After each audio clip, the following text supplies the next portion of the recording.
қыламыз. Бұл енді барлық отбасында бар. Біз әсіресе жаздың күні аяғымыз көбінде байпақ кимей ляңто киіп жүргеннен кейін өкшеміз жарылатын жағдай болады. Ондайларға рол ерекше жақсы.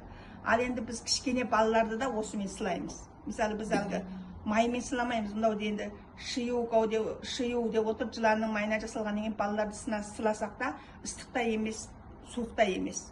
Сондықтан бұл өте жақсы. Одан кейін өзімізді денемізді жақсақ болады. Жуынып болғаннан кейін аяқ қолымызға бүкіл денемізге жақсақ мынау алғы майлық болмайды, сіңіп кетеді денемізге, өте тез сіңіп кетеді.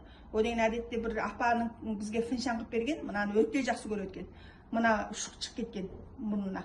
Сонда анаған жағып қойса 2 күнде жоғалған мынаны. Бізге фіншан қылып бергенде. Сондықтан бұл енді қандай дегенде жыланның майынан жасалған май десек те болады. Біздің денемізді сылауға, қол аяғымызға жағуға, балаларымызға жақсақ үлкен күш демей барлығымыз істете беруге болады. Ешқандай құмия құрамы жоқ.